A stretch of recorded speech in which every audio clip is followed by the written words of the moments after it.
अक्टूबर 25 को कांकेर जेल में लाया गया। 13 अक्टूबर 25 से 17 अक्टूबर 25 तक इनको इनकी तबीयत के कारण कांकेर के मेडिकल कॉलेज एवं अस्पताल कांकेर में भर्ती किया गया। जब ये वहाँ भर्ती थे तो परिवार के लोग भी आकर मिलते रहे, वो साथ भी रहे, उसमें कोई बात नहीं थी माननीय सभापति महोदय। उसके बाद दोबारा फिर से ये वहाँ गए, जेल में रखा गया। जेल के बाद फिर से 17 अक्टूबर के बाद 26 अक्टूबर 25 से 3 नवंबर 25 तक फिर से ये कांकेर के हॉस्पिटल में रहे और तब फिर भी परिजन इनसे आते रहे और मिलते रहे। सिर्फ परिजन ही नहीं, कांकेर के जेल में बहुत से लोग इनसे आकर के मिलते रहे। जैसे कि माननीय सदस्य ने बताया कि वो एक नेता भी थे और उसके नाते अनेक लोगों से परिचय, और परिचय के बाद उनकी मुलाकात, किसी मुलाकात को नहीं रोका गया, सारी मुलाकातें उनसे होती रहीं। माननीय सभापति महोदय, मैं इस बात को बताना चाहता हूं कि वहां पर जेल के अंदर जो कुछ हो रहा था उसके संदर्भ में जेल के अधीक्षक का प्रतिवेदन है। जेल के अधीक्षक ने न्यायालय से ये कहा कि ये सहयोग नहीं करते हैं। जेल में मैं आप एक और बड़ा मसला है जो आपसे कहना चाहता हूं, जेल के डॉक्टर ने ये कहा बार बार कि उनको बार बार कहा जाता है भोजन करें, बार बार कहा जाता है कि ऐसे परहेज करें, परंतु वो परहेज नहीं करते हैं।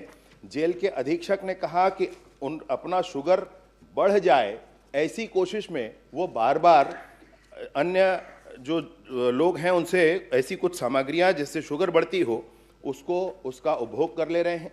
ये मुझसे नहीं कहा, ये कोर्ट में कहा माननीय सभापति महोदय, और फिर कोर्ट ने ये कहा कि ऐसी स्थितियां अगर बनी हैं जिसके कारण वो सहयोग नहीं कर रहे हैं, किसी भी तरह से शुगर बढ़ गया है ये बता करके वो या तो हॉस्पिटल में जाना चाहते हैं या अन्य अपने प्रयास में लगे होंगे, ऐसा कह के कोर्ट ने, मजिस्ट्रेट ने ये कहा, जुडिशियल मजिस्ट्रेट ने ये कहा कि इनका स्थानांतरण जो चाहा गया है वो कर दिया जाए। तब उनको रायपुर में लाया गया माननीय सभापति महोदय। तो न परिवारजनों के मिलने से, न अन्य गणमान्य लोगों के मिलने से, ना ही उनके संदर्भ में, उनके चिकित्सा के संदर्भ में कोई कोताही बरती गई। हर बार उनको हॉस्पिटल में जब भर्ती कराया गया, स्थानीय उस हॉस्पिटल में लोग जाकर के देखते हैं, डॉक्टर्स जाकर के देखते हैं, तो डॉक्टर्स ने भी जाकर के देखा, परीक्षण किया, उचित दवाइयां दी, परंतु वो व्यक्तिगत तौर पर बार बार ये कहे, इस बात को मैं नहीं कह रहा हूं, ये बात कोर्ट ने कही है माननीय सभापति महोदय। उसके आधार पर रायपुर लाया गया। रायपुर में तबीयत ज्यादा बिगड़ी और वो दुर्घटना हो गई। माननीय सभापति महोदय, बहुत विस्तार से माननीय मंत्री जी जवाब दिए और उन्होंने कहा कि वो मरीज जो नहीं, मंत्री जी कितना भी अच्छा उत्तर दे इसमें तो आप संतुष्ट होंगे नहीं, दोनों वो जो आपने पूछा है उसमें, और आखिरी क्या करेंगे ये भी तय है। नहीं, आप जो कहेंगे वो कर लेंगे। ये आपको कैसे पता चलता है? मतलब ये आप क्यों लगाए ब्रह्मज्ञानी है कहा, सोच के रखे हैं कि हम लोग को जवाब समाप्त नहीं कर मिलना दी, है। जो आप तय करके रखे उसको जल्दी समाप्त कर दीजिए, दूसरा प्रश्न है। नहीं, क्योंकि अजय जी बहुत गंभीर मामला है, किसी के मृत्यु का मामला है। कोई व्यक्ति जेल में बंद था, उसकी मृत्यु हुई। माननीय सभापति महोदय, माननीय मंत्री जी ने कहा कि वो शुगर बढ़ाना चाहते थे। कोई ऐसा कोई मरीज मिलेगा सभापति महोदय जो अपना शुगर बढ़ जाए? उसे क्या फायदा मिलेगा? पढ़ा लिखा आदमी था, जनपद अध्यक्ष रहा है, समाज के बड़े जिम्मेदार पद में रहे हैं, वो आदमी ऐसा क्यों करेगा? दूसरी बात मैं उसी पूछ लेता हूं कि सबसे अच्छा देखभाल कौन कर सकता है घर में? अब इसे संयोग कहिए चाहे उनका दुर्भाग्य कहिए, जो भी है, उसका लड़का भी जेल में था। मैं मंत्री जी से पूछना चाहता हूं, क्या वो दोनों एक ही बैरक में थे? क्या एक थे और उसके बाद उसको अलग कर दिया गया? और अलग क्योंकि बेटा ही सबसे ज्यादा ध्यान रख सकता है शुगर पेशेंट का, लेकिन उसको अलग कर दिया गया सभापति महोदय। और दूसरी बात बोल तो किसी से भी मिलने दिया जा रहा है। अनिला भेड़िया जी बैठी हैं, सावित्री जी हैं, सब विधायक लोग हैं। जेल अधीक्षक से रिक्वेस्ट कर डाले, मेरे पास ये प्रतिवेदन है, उसके जीवन ठाकुर के लड़के से मिलना है, ये इन विधायकों से नहीं मिलने दिए गए सभापति महोदय। ये विधायक वरिष्ठ मंत्री ये नहीं मिल पाई उनके बेटे से। आपकी जेल की व्यवस्था क्या है इससे पता चलता है। जब विधायक को नहीं मिलने दिए गए तो तो फिर बचत लोगों की मिलने कहाँ सवाल। तो सवाल इस बात का है कि बाप बेटा दोनों एक ही बैरक में थे, अलग अलग थे, और इलाज की क्या व्यवस्था की गई। माननीय सभापति महोदय, मैंने सर्वप्रथम ये कहा कि मैं नहीं कह रहा हूं कि वो शुगर बढ़ाना चाहते थे, ये दस्तावेज कह रहा है, ये दस्तावेजी प्रमाण कह रहा है, वो डॉक्टर का जी आपको विश्वास हो रहा है इस पे? मेरी बात पहले हो जान दीजिए पूरी माननीय सभापति महोदय। डॉक्टर का लिखा हुआ है, डॉक्टर ने यह कहा है कि वो ऐसा कर रहे हैं, बार बार कहने के बाद भी नहीं कर रहे हैं। यह उस दुर्घटना, उनकी मृत्यु के पूर्व का विषय है। किसी को यह नहीं मालूम था कि इसमें यह होने वाला है, उसके पूर्व यह कहा गया है। और दूसरी बात और फिर आपसे कहूं माननीय सभापति महोदय कि यह भी निर्णय है कि जेल के अधीक्षक ने जाकर के न्यायालय में कहा, न्यायालय ने बयान लिए, न सिर्फ उनके बयान लिए, उनके साथ के बैरक में रहने वाले अन्य बंदियों की भी बयान लिए, और उन बयानों के आधार पर इस बात का निर्णय किया कि उनके साथ क्या किया जाना चाहिए। उनका एक ही बेटा नहीं है माननीय सभापति महोदय, उनका दूसरा बेटा भी है। दूसरा बेटा घर में था और जब वो अस्पताल में थे तब उनके साथ मिलने आया करते थे, घर परिवार वाले सब मिलने आया करते थे। एक बेटा जो जेल में था उसकी बात अगर आप कर रहे हैं तो वो जानकारी मैं आपको उपलब्ध करा दूंगा। बहरहाल वो साथ में एक बैरक में थे अथवा नहीं थे, ये कहना मुश्किल है मेरे। माननीय सभापति महोदय, क्योंकि ये मृत्यु पे लोगों की शंका है, जेल अधीक्षक के जो व्यवहार है उससे पूरा परिवार, पूरा समाज, पूरे जनप्रतिनिधि उसकी शिकायत किए। तो माननीय मंत्री जी से मैं आग्रह करूंगा, आपके माध्यम से मैं निवेदन करना चाहता हूं, क्या विधानसभा के समिति से इसकी जांच कराएंगे, क्योंकि मामला बहुत गंभीर है।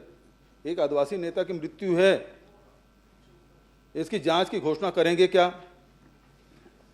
माननीय सभापति महोदय, बार बार नेता नेता ये विषय आ रहा है, तो चाहे कोई सामान्य व्यक्ति है तो भी उतना ही महत्व का है, कोई नेता है तो भी उतना ही महत्व का है। माननीय सभापति महोदय, कोई नेता हो गया तो उसके लिए विशेष प्रावधान के साथ विशेष कवायदें की जाएं, मैं सोचता हूं इसकी आवश्यकता नहीं।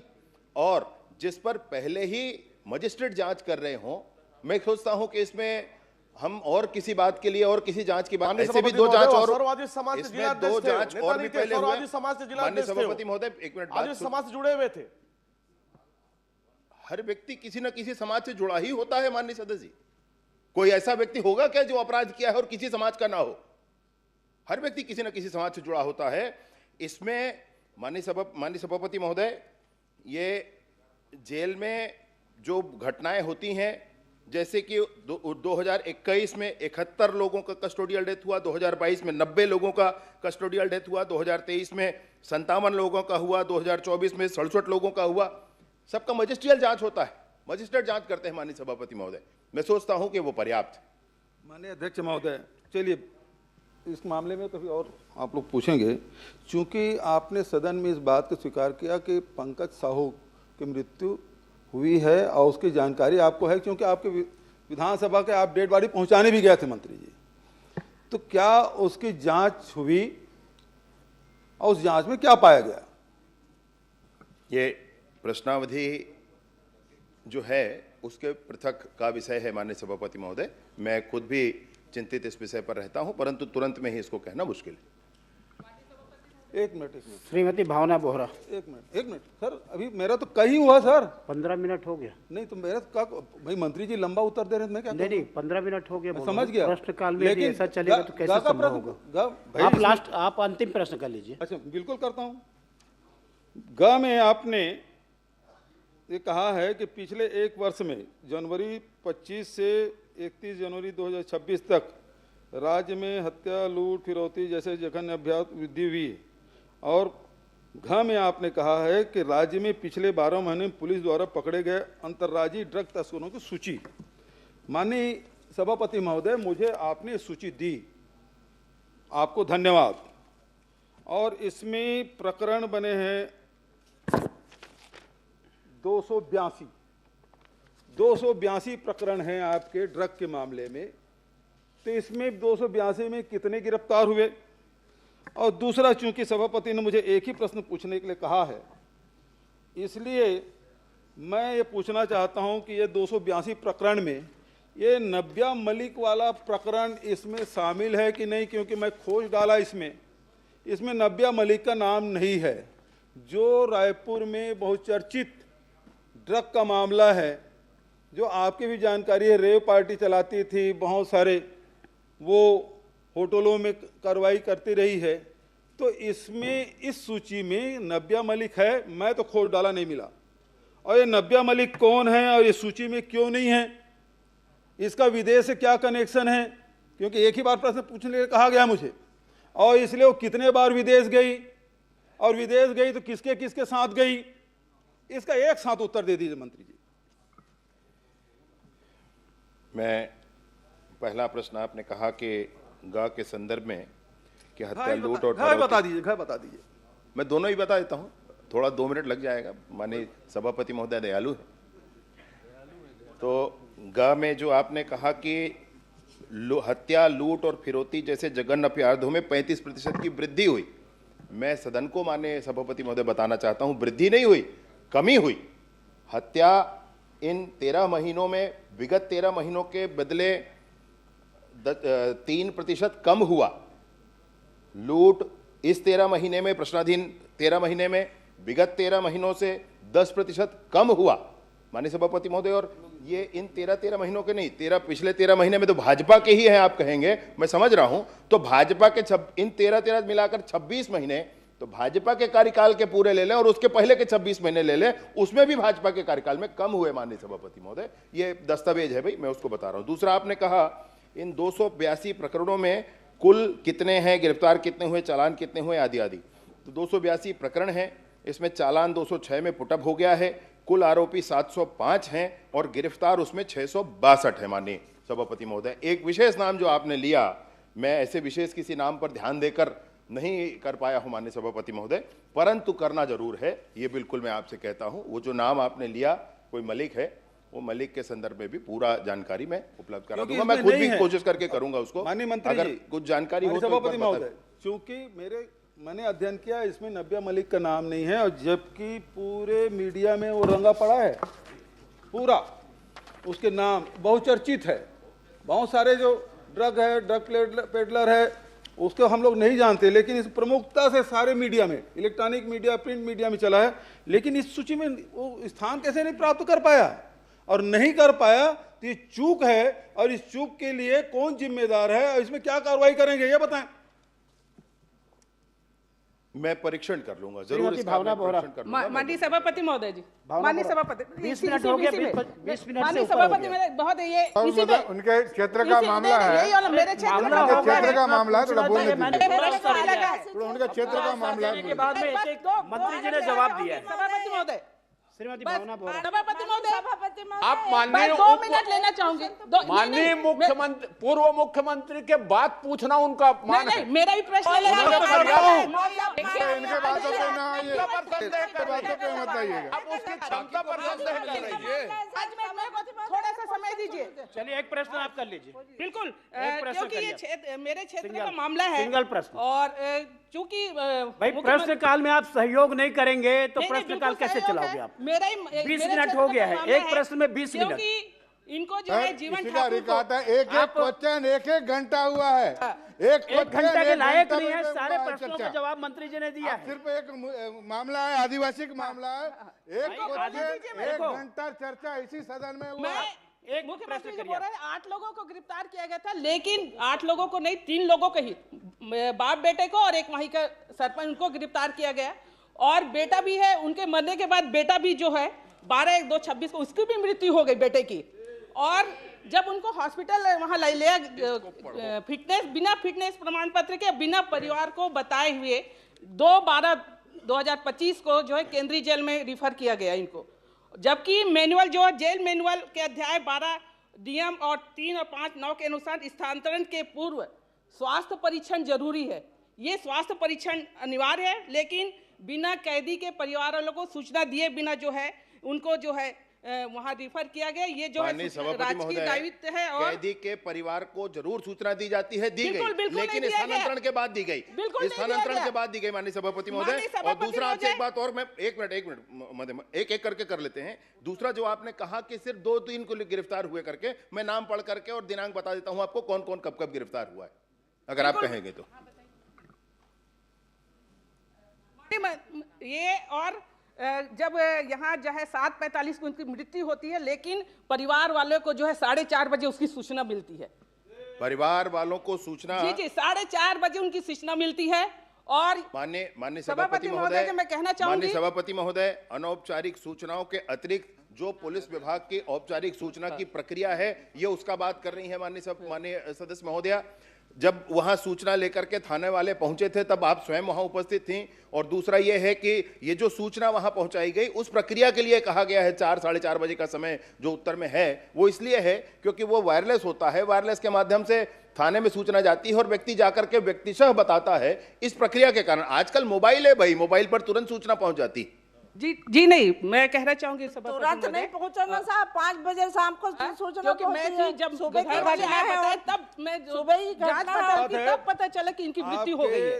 जो अब मजिस्ट्रियल जांच है उससे सदस्य संतुष्ट नहीं है, क्या इसे विधानसभा के समिति से जांच कराएंगे? आपसे निवेदन। मैं नहीं जानता हूं माननीय सभापति महोदय, मैं तो नया हूं, आप लोग पुराने हैं। जरा मुझे बताएं कि जज अगर जांच कर रहे हो, मजिस्ट्रियल जांच चल रही हो, तो क्या उसमें यह जांच हो सकती है? क्यों नहीं हो सकती? क्यों नहीं सकती? विधानसभा सबसे ऊंचा है भाई भाई। सभापति महोदय, जब वो स्वयं जांच हो रहा, अच्छा उसका परिणाम आ जाने दीजिए, आपके जांच से उसका परिणाम आ जाने दीजिए। आपकी संतुष्टि असंतुष्टि के ऊपर अगली बात कर ली जाएगी माननीय सभापति महोदय।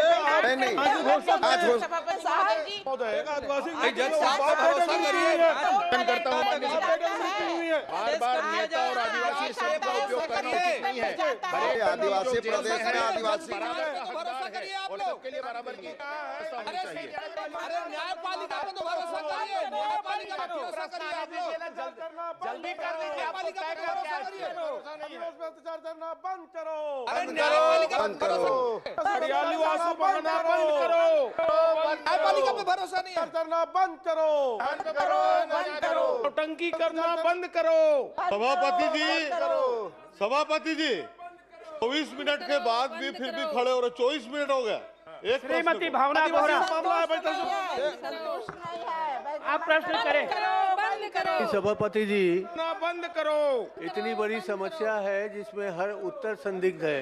मामला के गंभीरता प्रकरण को देखते हुए आपका 24 मिनट का समय इस प्रश्न काल में, 24 मिनट का समय और आपने पर्याप्त दिया गया है। मंत्री जी से आपने कहा है वो जांच कराए, मंत्री जी से न्यायपालिका पे तो भरोसा करिए। ये सरकारी हत्या है, एक आदिवासी नेता को तिल का मारा गया है, उत्तर सही दीजिए। ये सरकारी हत्या है सभापति महोदय, नहीं चलेगी।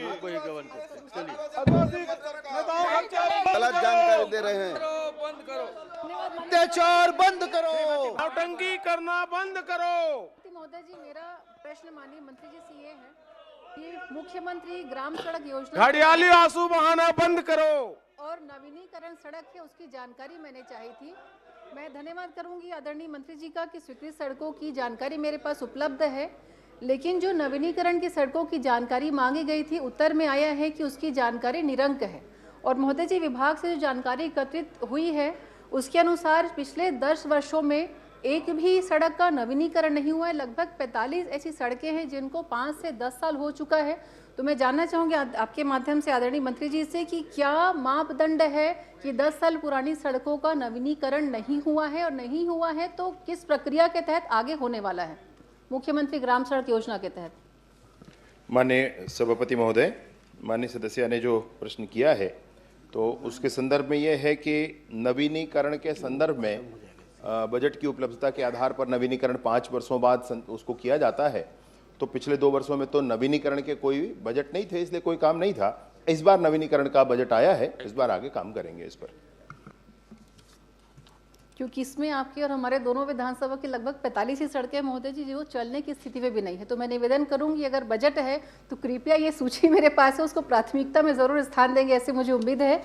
आगे महोदय जी, मेरा प्रश्न ये है कि 6 ऐसी सड़कों की सूची जिसमें मुख्यमंत्री सड़क विकास, ये तो घर का मामला है, इसमें विधानसभा का है जरूरत है माननीय अध्यक्ष महोदय, दोनों बैठ के हल कर ले। पूछना पड़ रहा है मंत्री जी से मिल ले। इसका मतलब क्या है? इसका मतलब ये सभापति महोदय, जिले का मामला है, पड़ोसी मामला है और उसके बाद प्रश्न करना पड़ रहा है।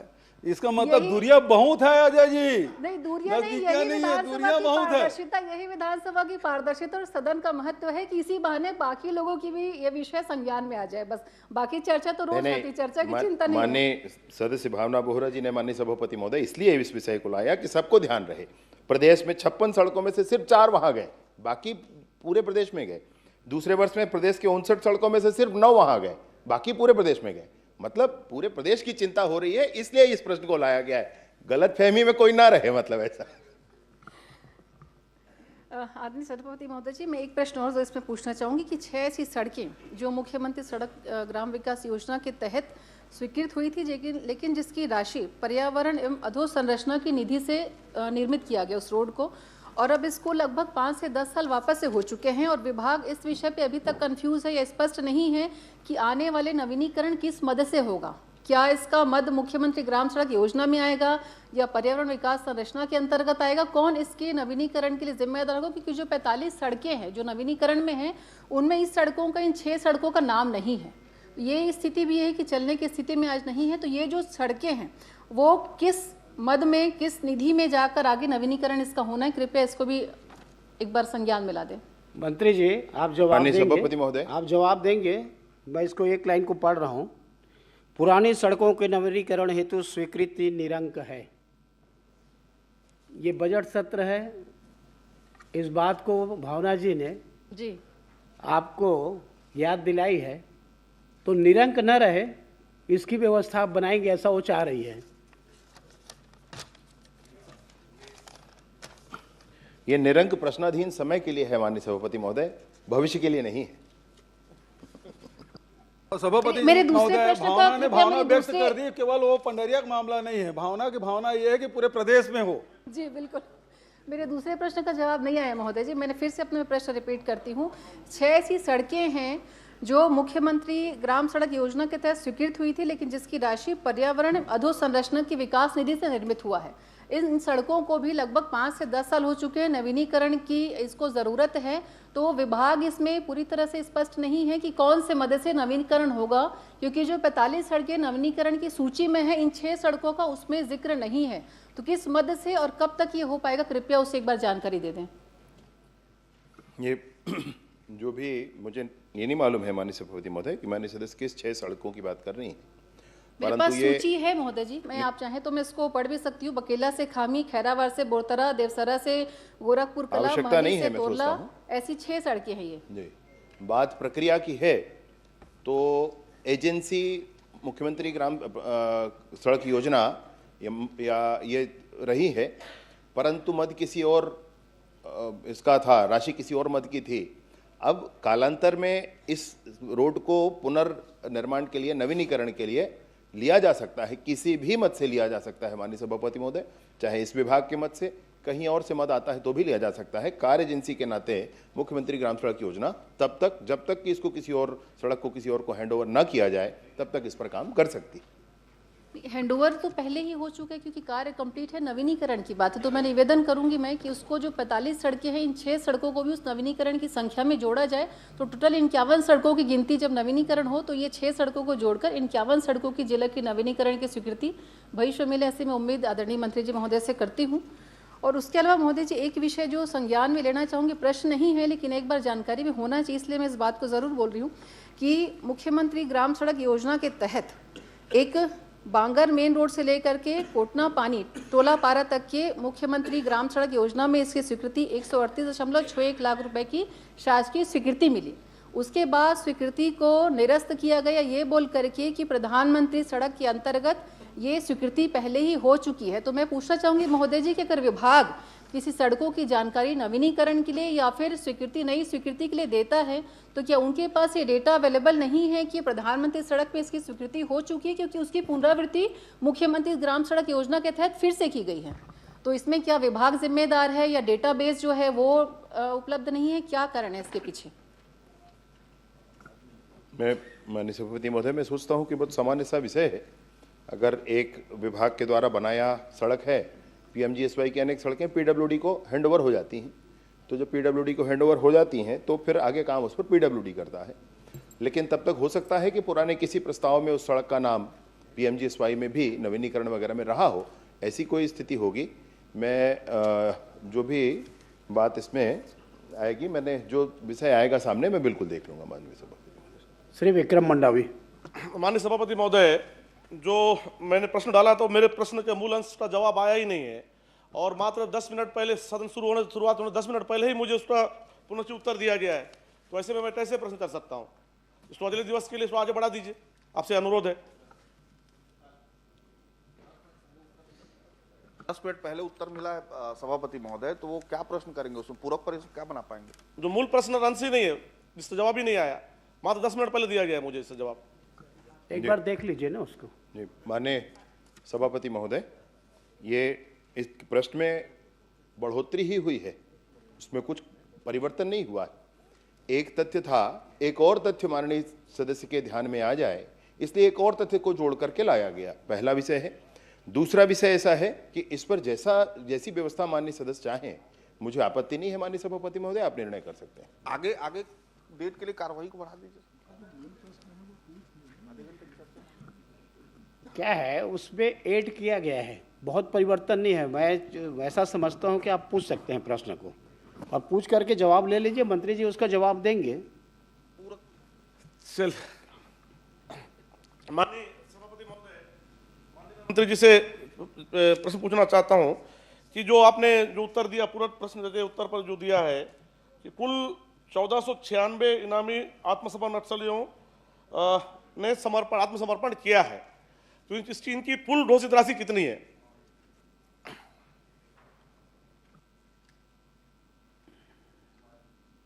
माननीय सभापति महोदय, कुल जो पुनर्वास है वो 2937 लोगों का है। उसमें से 1496 वो हैं जो हमारे 100 कैटेगरी जो डिसाइडेड हैं पहले के, वो होते हैं, और उसमें 1441 वो हैं जो उस कैटेगरी से अलग हैं, परंतु विभिन्न श्रेणियां इनकी और हैं।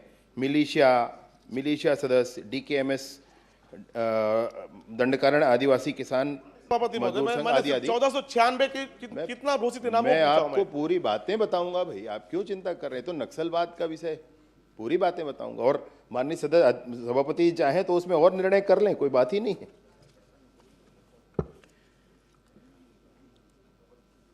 ये जो 1496 के लिए हम कह रहे हैं माननीय सभापति महोदय, आप एक मिनट शांति भर ध्यान धरिएगा, हैं?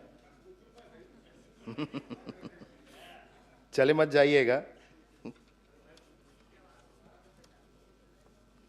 नहीं, मैं अच्छे से लिख कर लाया हूं, इसलिए बोल रहा हूं आपसे। अच्छा प्रश्न है और अच्छा से मैं अभ्यास कर आया हूं। ये जो इनामी नक्सली हैं उनके लिए कुल मिलाकर 1496 हैं, और इनके लिए जो कुल राशि है वो 5,64,00,000 रुपया ऐसा है जो इनको दिया जाना है कालांतर में। 3 वर्ष का समय होता है, 3 वर्ष के बाद इनको राशि इनको मिल जाएगी इनके खाते में। ये वही राशि है 5,64,00,000 रुपया। जी माननीय सभापति महोदय, जो पहले जो उत्तर पुस्तिका में आया था उसमें, अच्छा एक मिनट भैया, एक मिनट है। ये जो राशि दी गई, ये जो राशि दी गई अभी 50-50 हज़ार के हिसाब से, और राशि जो शेष इनकी इनाम की राशि है वो 49,34,00,000 और है, उसमें वही ऐड किया गया आपको जो बाद में दिया गया। महोदय, जैसे माननीय मंत्री जी बता रहे हैं कि 39,39,50,000 रुपया की राशि बता रहे हैं, उन राशि में से कितने राशि का वितरण अभी तक हो चुका है? आप ध्यान नहीं दिए मेरी बात का। जो इनाम की राशि है माननीय सभापति महोदय, वो उनको 3 वर्ष के बाद मिलती है। आपको ध्यान होगा, मैं सोचता हूं बस्तर के हैं आप और ये पूरा विषय, तो इसमें जो प्रारंभिक 50,000 की राशि होती है वो दे दी गई है, और वो राशि है 5,64,00,000 रुपया। अब 5,64,00,000 रुपया को आप 1496 से मत जोड़िएगा 50,000 करके, उसके अंतर है। मेरी बात सुनिएगा, आपने जो प्रश्नाधीन समय पूछा है उसमें 1 अप्रैल 23 से 5 अप्रैल 23 तक वो पुरानी वाली व्यवस्था लागू थी जिसमें उसको 10,000 रुपया दिया जाता था। ऐसे 5 लोग थे। अरे भैया मेरी बात, मेरा सभापति महोदय ये बात तो ठीक महोदय, भैया मेरी बात सुन लो, 1 मिनट आप मेरी बात सुन लो भैया, 1 मिनट आप, मैं आपकी काम की बात कह रहा हूँ, मैं बात रहा मैं आपके काम की बात कह रहा हूँ, मेरी बात सुन लो 1 मिनट आप। 49,50,000 जो 50, अरे भाई मेरी बात मतलब ये आपने दिया है, बस आपने खुद जवाब दे रहे हैं इसमें से। मैं बोल रहा हूं ना आपका जवाब, लेकिन निर्णय उसमें ऐसा है ना, मेरी बात सुनो भाई, आप उसमें आप क्या बोलोगे कि 1496 में आप 50,000 का गुना कर दोगे, बोलोगे इतना नहीं आ रहा है, इसलिए बता रहा हूं आपको मैं इसलिए समय बता रहा हूं आपको। मेरा आपसे कहना यह है कि इसमें 3 तरह की योजनाएं लागू हो रही हैं माननीय सभापति महोदय। 5 लोगों को 10,000 के हिसाब से, 415 लोगों को 25,000 के हिसाब से और 929 लोगों को 50,000 के हिसाब से यह राशि दी गई है, इसलिए यह 5,64,00,000 है भैया। माननीय सभापति महोदय, मैं सीधा मेरा सवाल है सिंपल सा कि इसमें से कितना राशि अभी तक आपने भुगतान किया है या नहीं किया है, बस किया है या नहीं किया है, इतनी राशि बस बता दें। तो बता दिया आपको, वो तो बता दिया आपको कि 5,64,00,000 रुपए दिया जा चुका है और इनको 49,34,00,000 रुपया और दिया जाना है, और दिया जाना शेष। हाँ भाई, हाँ 49,34,50,000। लेकिन आपने जो मुझे उत्तर दिया माननीय मंत्री जी कि 49,39,50,000 रुपए की राशि, तो में से सिर्फ अभी तक 2 आत्मसमर्पण नक्सलियों को 5 लाख की राशि ही मैं अभी तक वितरण हुआ है। 39,50,000 में से मात्र 5 लाख की राशि ने अभी तक आपने वितरण किया है। किसने कह दिया भाई, किसने कह दिया? ये आपका उत्तर है, ये आपका उत्तर है। उत्तर मैंने उत्तर जो आपने दिया उत्तर में इसीलिए आपको संशोधित भेजा है मैंने। नहीं, उस संशोधित वाला ही पढ़ रहा हूं मैं। कहाँ संशोधित वाला पढ़ रहा है? संशोधित में पढ़ रहा हूं मैं। आप पढ़कर देखिए भैया उसको, मैं आपको पढ़कर सुना देता हूं। कुल 1496 इनामी आत्म नक्सलियों के पद के विरुद्ध घोषित इनाम राशि 49,39,50,000 रुपए से में से 2 आत्मसमर्पण इनामी नक्सलियों को 5 लाख रुपए की इनामी राशि का भुगतान किया गया है। ये जो 3 साल बारे पूरे हो गए उनका है भाई। आपके प्रश्नावधि, आप अपनी प्रश्नावधि पर ध्यान दें, आप अपनी प्रश्नावधि पर ध्यान दें। आपकी प्रश्नावधि में 3 बरस पूरे नहीं होते हैं माननीय सभापति महोदय, आपके प्रश्नावधि में 3 बरस पूरे नहीं होते हैं भाई, आप समझो मेरी बात को। आपके प्रश्नावधि में 3 बरस पूरे नहीं होते हैं, इस बरस में जिन्होंने पुनर्वास किया है इनको दिया जाएगा। मैंने प्रश्न में आपको दिया था 2023 से लेकर वर्तमान समय तक जानकारी। 2023 से वर्तमान समय तक क्या 3 साल पूरा हो गया? आप समझो ना मेरी बात को। तो आप इसमें क्यों लिखे? अरे भाई 3 साल इसमें 3 साल। आप अपना कृपया प्रश्न समझ लीजिए फिर बताइएगा मेरे को। चलिए ठीक है, मैं आपको दूसरा पूछना चाहता हूं।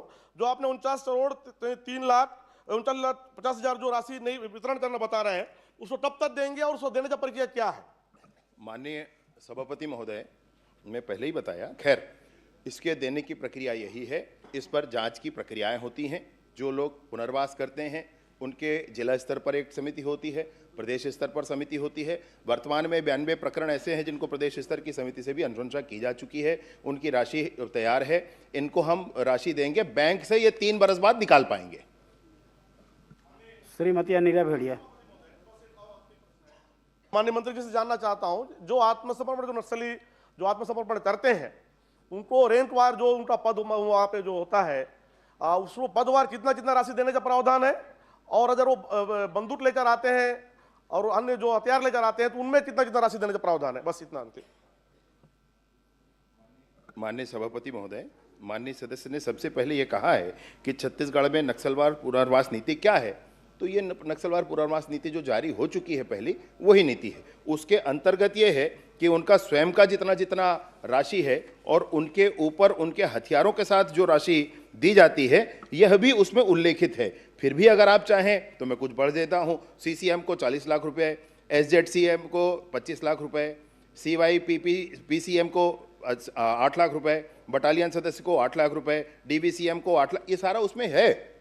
वह एक पब्लिक डॉक्यूमेंट है, वो उसको आपको यहाँ पूछने की आवश्यकता नहीं, कहेंगे तो पढ़ूंगा पूरा भाई, जैसा आप बताएं। श्रीमती अनिला। माननीय सभापति माननीय मंत्री जी से मैं यही चाहता हूं कि जो वर्तमान समय में जो बस्तर में जो मुख्य धारा में जुड़कर जो आत्मसमर्पण नक्सलियों ने आत्मसमर्पण किया है, तो ऐसे बहुत से जो आत्मसमर्पण नक्सली हैं जिनकी पीड़ा है वर्तमान समय में, वो रहने के लिए उनको आवास नहीं है, प्लस दूसरी चीज थोड़ा सा वो एक अपना नया जीवन शुरुआत करना चाहते हैं, तो उस पर विशेष ध्यान दिया जाए और जल्द से जल्द वो राशि उन्हें मिलना चाहिए। माननीय सभापति महोदय, मुझे इस बात पर उनको आगे वो बढ़े का विषय है, इस पर मैं राजनीतिक विषय नहीं करना चाहता। अगर मैं बोलूंगा तो फिर बात दूसरे तरफ जाएगी।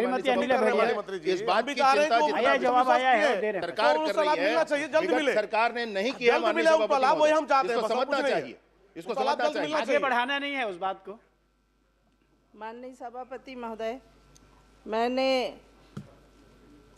आईटीआई के प्राचार्य और प्रशिक्षण अधीक्षक के कितने पद रिक्त हैं, ये पहला का क्वेश्चन किया था और दूसरा खा क्वेश्चन को आपने काट दिया गया है, उनका कोई जवाब नहीं दिया गया है, जिसमें language English communication skill English language व हिंदी भाषा के प्रशिक्षण अधिकारियों को प्रमोशन चैनल में शामिल करते हुए पदोन्नति कब देंगे, वो क्वेश्चन को आपने काट दिया है और इसमें सिर्फ तो इसमें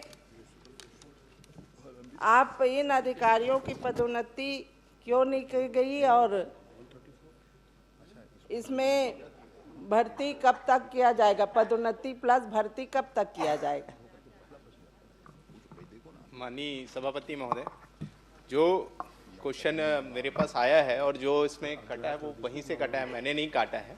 और रही बात जिनकी बात आप कर रहे हैं प्रचार्य की और प्रशिक्षण अधीक्षक की, तो दोनों का जो प्रचार्य का है आपको जो कोर्ट में लंबित था जिसके कारण वो कहीं ना कहीं प्रमोशन रुका हुआ था, अब वो उसका उच्च न्यायालय से आदेश आ गया है तो सही समय में उसमें कार्रवाई की जाएगी। और अधीक्षक कन का भी है, उसमें भी उसी प्रकार से था तो उसका भी निर्णय समय आने पे लिया जाएगा। माननीय मंत्री महोदय, तो ये वहाँ कहाँ से कट गया है क्वेश्चन? रास्ता उबड़ खाबड़ रही से मंत्री जी, रास्ता उबड़ खाबड़ रही से गिर गए। तो ऐसा कितना केंद्र है हमारे प्रदेश में कि 209 पद रिक्त है प्रशिक्षण अधीक्षक के और प्राचार्य वर्ग का 64 लिखे हैं, पर आप एक नया उसमें दिए हैं 69 पद रिक्त है करके।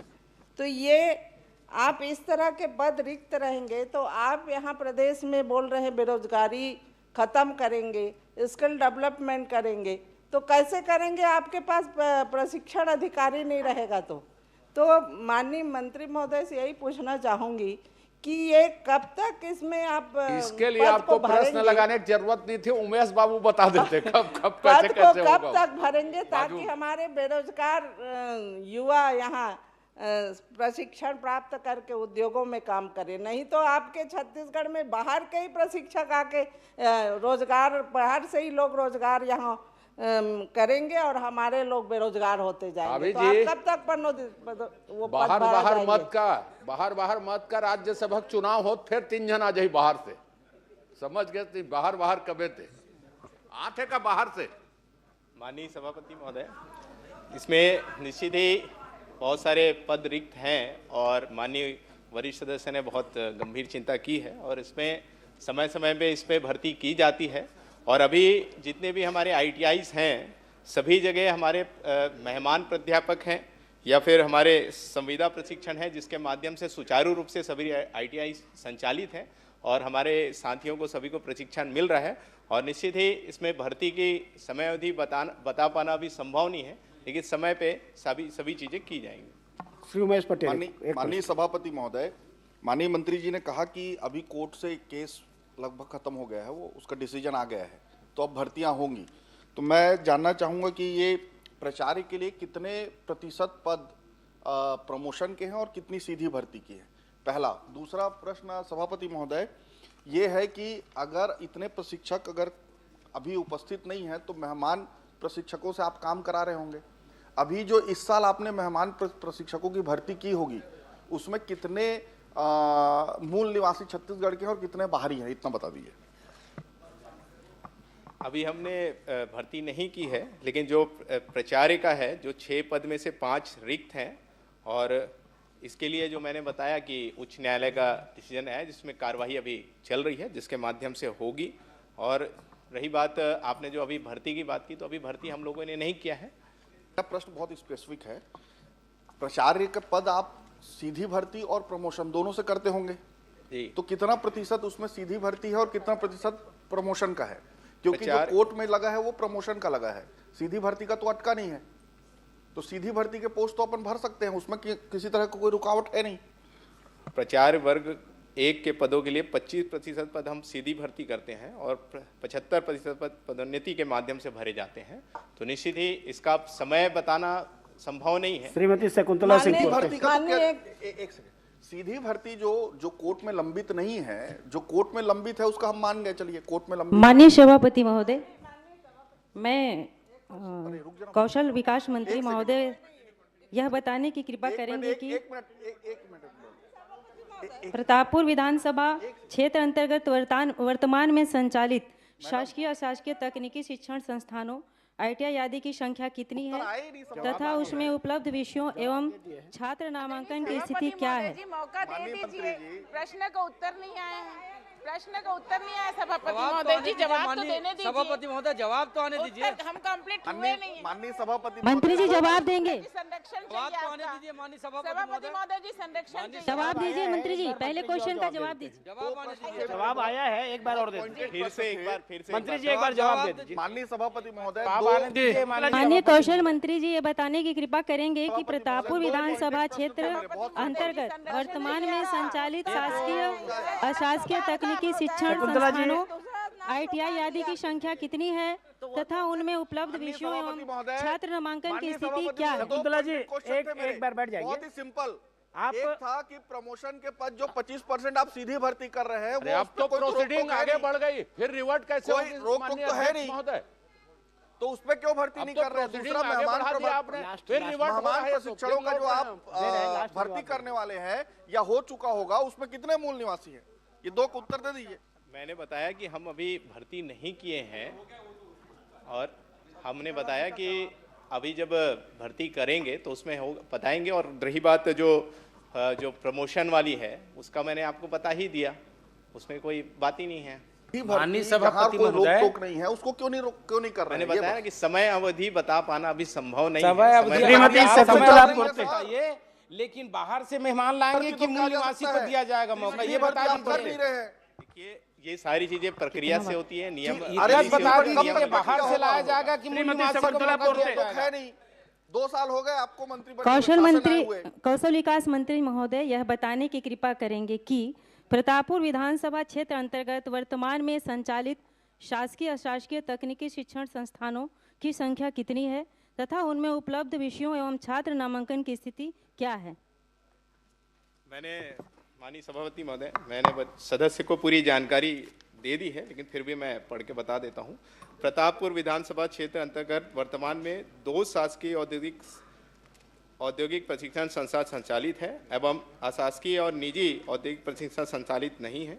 संचालित औद्योगिक प्रशिक्षण संस्था में व्यवसायवार प्रशिक्षणार्थियों को छात्रों को नामांकन संबंधी जानकारी संलग्न पत्र आ में है, पूरी जानकारी आपको उपलब्ध है, जिसमें हमारे ITI प्रतापपुर में computer operator and programming assistant के लिए 2 यूनिट हैं, जिसमें प्रशिक्षणार्थी छात्रों की नामांकन संख्या 47 है, महिलाओं की संख्या 21 है, पुरुष की संख्या 26 है। ये पूरी जानकारी मैंने दी हुई है।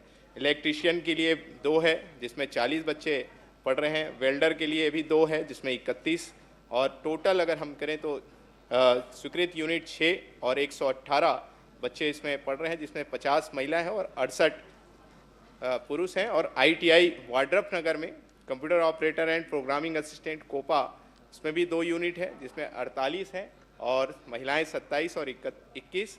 और इलेक्ट्रीशियन में भी 2 यूनिट है, जिसमें 39 हमारे प्रशिक्षणार्थी हैं, जिसमें 21 महिलाएं हैं, 18 पुरुष हैं। फिटर में भी 2 यूनिट है, जिसमें 38 और 26 महिलाएं और 12 पुरुष। मैकेनिक डीजल में भी 2 48 प्रशिक्षणार्थी हैं, जिसमें 9 महिलाएं और 39 पुरुष हैं। टोटल 8 यूनिट में 173 प्रशिक्षणार्थी हैं और 83 महिलाएं हैं और 90 पुरुष हैं। मंत्री महोदय जी, मैं ये पूछना चाह रही हूँ कि प्रतापपुर विधानसभा क्षेत्र में तकनीकी शिक्षा प्राप्त युवाओं को रोजगार उपलब्ध कराने हेतु विगत 3 वर्षों में कौन कौन सी योजनाएं कार्यक्रम संचालित किए गए हैं तथा उनमें से कितने युवाओं को रोजगार प्राप्त हुआ है? माननीय सभापति महोदय, निश्चित ही प्रशिक्षण हम अपने बच्चों को देते रहते हैं और करियर मार्गदर्शन और कौशल करते रहते हैं, जिसमें हम लोग प्लेसमेंट कैंप भी करते हैं, रोजगार मेला का भी आयोजन करते हैं, जिसके माध्यम से हमारे युवा साथियों को आर्थिक स्वावलंबन की ओर आगे बढ़ने का अवसर मिलते रहता है। अभी प्रदेश स्तरीय भी हुआ और हमारे अंबिकापुर में भी किया गया है, जिसमें अंबिकापुर संभाग का मैं बता देता हूं, जिसमें सरगुजा संभाग का उनको बता देता हूं कि प्लेसमेंट कैंप की उपस्थिति नियोजकों की संख्या रही 29, जिसमें प्लेसमेंट कैंप में कुल रिक्तियां की संख्या थी 4562, जिसमें प्लेसमेंट कैंप में साक्षात्कार के लिए आए 3664 और प्लेसमेंट कैंप में प्राप्त कुल रिक्तियां में से जो चयनित हुए तो 818 हमारे युवा साथियों का वहाँ सरगुजा संभाग में सिलेक्शन हुआ है।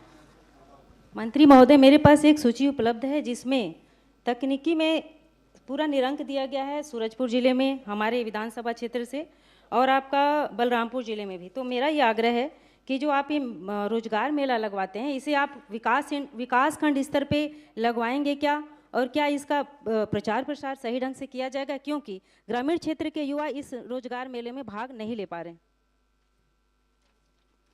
निश्चित ही अभी सरगुजा संभाग में 17/6 को ही 17/2/2026 को ही ये हम आयोजित किए थे रोजगार मेला, और निश्चित ही आने वाले समय में जो माननीय सदस्य की जो चिंता है उसको ध्यान में रखते हुए उनके विधानसभा में भी इसको हम प्रयास करेंगे कि हो और युवाओं को आर्थिक स्वावलंबन की ओर आगे बढ़ने का अवसर मिले। माननीय महोदय जी, मैं ये कहना चाहती हूँ कि ये रोजगार वाला जो रोजगार मेला है, आप मुख्यमंत्री कौशल योजना और प्रधानमंत्री कौशल योजना, इसे हमारे विकासखंड स्तर पे आप चलाएंगे क्या?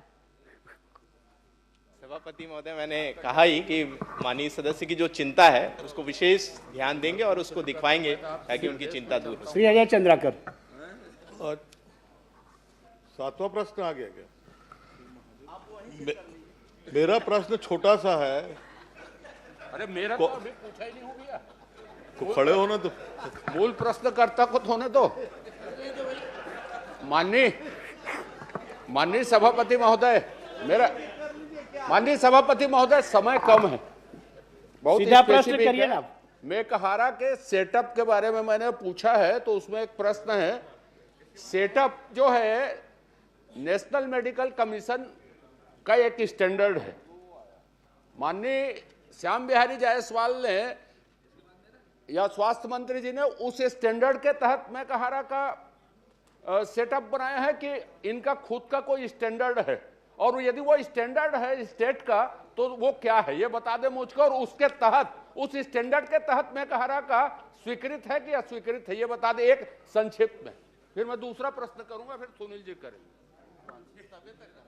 प्रश्न जल्दी जल्दी करे, उत्तर भी जल्दी जल्दी, तब होगा। माननीय सभापति महोदय, अब इन 2 सालों में स्वास्थ्य मंत्री बनने के बाद न तो मेकहारा मैंने कोई स्टैंडर्ड बनाया है, न उसको किया है, और इससे पहले अन्य माननीय सदस्य भी मंत्रिमंडल में रहे, और ये मेकहारा का जो सुनिए तो नहीं, मेडिकल कॉलेज कोई नया तो बना नहीं है, तो जो भी सेटअप है स्टैंडर्ड के अनुसार है। हमारी 230 सीटें चल रही हैं। माननीय सभापति महोदय, एक लाइन कहे, मैंने पूछा है कि नेशनल मेडिकल कमीशन के स्टैंडर्ड में बना है कि आपका राज्य का कोई स्टैंडर्ड है, और यदि वो है तो मेकहारा का किस आधार पर बना है, उसी आधार पर बना है कि नेशनल मेडिकल कमीशन के आधार पर बना? माननीय सभापति महोदय, पूरे देश में जो मेडिकल कॉलेज हैं आजकल एनएमसी के ही गाइडलाइन से चलते हैं, नेशनल मेडिकल कमीशन से चलते हैं, और हमारे राज्य में भी उसी के तहत संचालित होते हैं। मेकहारा का उसी के हिसाब से बना है क्या? निश्चित रूप से उसी के हिसाब से बना है, तभी तो चल रहा है। माननीय अध्यक्ष महोदय, यदि उसके हिसाब से बना है तो आप, मेरा यह कहना है कि उसके हिसाब से नहीं बना।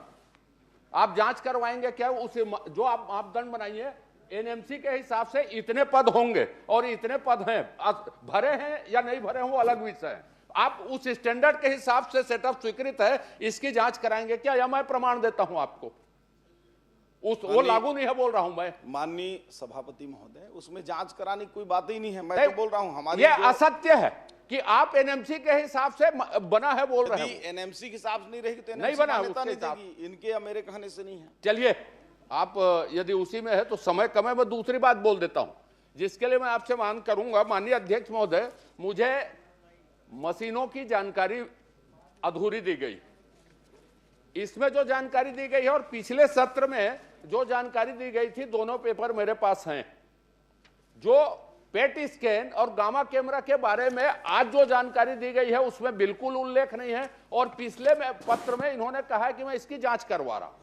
तो चूंकि अधूरी जानकारी दी गई है, इसलिए मैं ये चाहता हूं कि मैं कुछ लिखा पढ़ी करूं, उससे पहले इसको दूसरे दिन के लिए चर्चा में आप शिफ्ट कर दें। माननीय तो आप कौन सी जानकारी सही है? ये साबित हो रही, दोनों पेपर विधानसभा के ही है, दोनों पेपर विधानसभा के। माननीय सभापति महोदय, ये दोनों ही इनको उत्तर दिया गया है, दोनों ही ठीक है। कारण ये है कि पहले जो जवाब दिया गया था उसमें पेट स्कैन और जो गामा कैमरा है उसका जिक्र हमारे सेटअप में शामिल करके दिखाया गया। परंतु उसकी जांच प्रक्रिया चल रही है, मैंने पहले ही बताया था। और जांच के बाद ये बात स्पष्ट हो रहा है कि वो उसकी माननीय सभापति, बोलने दीजिए, माननीय मंत्री जी प्लीज। उसकी वित्तीय स्वीकृति ली ही नहीं गई है। और मान- जब उसकी वित्तीय स्वीकृति नहीं ली गई है माननीय- तो कायदे से हमारे सेटअप में भी शामिल नहीं है, लेकिन हम प्रक्रियाओं के तहत उसको लेने का प्रयास वित्त से बातचीत माननीय सभापति और महोदय, अपनी जो सचिव स्तर की बातचीत करके कर रहे हैं। माननीय सभापति महोदय, दोनों उत्तर मेरे पास हैं।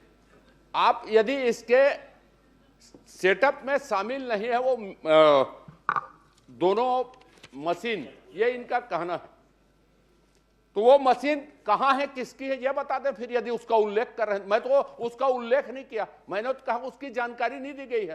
पूरा जानकारी उन्होंने दी कि वो मशीन सेटअप में नहीं है, तो मशीन है कहां पर, रखी कहां पर है, किसकी है, उसमें बात कर लें, उसमें बता दें क्या स्थिति है उसकी। फिर यदि वो उल्लेख कर रहे हैं तो हवा में रखी है कि पाताल में है कि समुद्र में, वो मशीन कहां है और किसकी है, ये बता दें। फिर माननीय सभापति महोदय, मैंने स्पष्ट रूप से बताया कि उसकी जांच चल रही है, उसकी वित्तीय जांच अलग विषय है, वो मशीन कहां है और किसकी है आपके रिकॉर्ड में नहीं है तो किसने जो भी हुआ ये बताइए। क्यों जांच करवा रहे हैं, आपके रिकॉर्ड में नहीं है तो क्यों जांच करवा रहे हैं, इसको बताइए। वो मशीन किसकी है, कहां है। उसको इसलिए जांच करा रहे हैं कि उसकी वित्तीय स्वीकृति प्राप्त नहीं की गई थी और वो वित्तीय नियमों के खिलाफ उसकी खरीदी की गई है।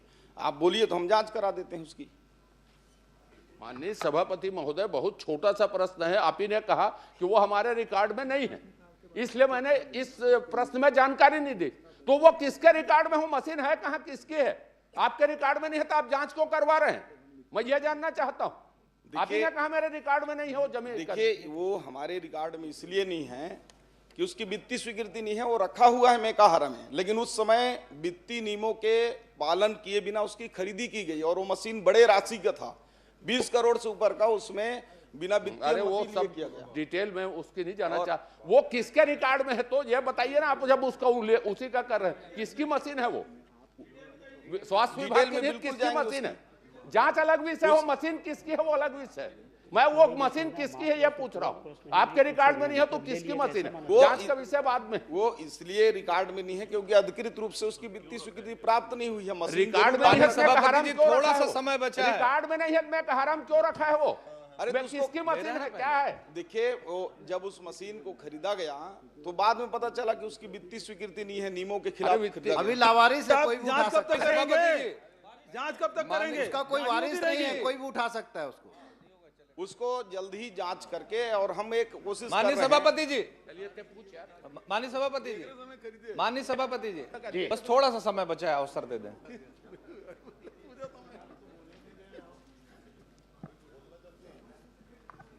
माननीय मंत्री जी, माननीय मंत्री जी, माननीय मंत्री जी, इधर से। हाँ जी सभापति महोदय जी, वो कौन सा समय है जब बिना स्वीकृति के, वित्तीय स्वीकृति के खरीद लिया गया है, यही बता दो तो अब हम लोग समझ जाएंगे इधर के है कि उधर का है।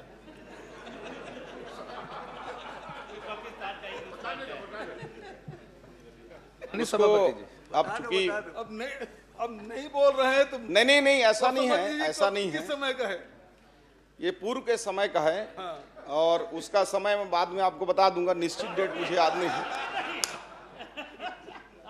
ऐसा तो नहीं कि प्रश्नकर्ता के समय का ही है। इसीलिए तो जांच का तो चुप बैठ गया हो, इसीलिए बोले आप कहो तो जांच करा देंगे तो चुप बैठ गया हो। आगे प्रश्न भी नहीं कर रहे हैं, तुम हो गए सुकुर तुम। प्रश्नकाल समाप्त।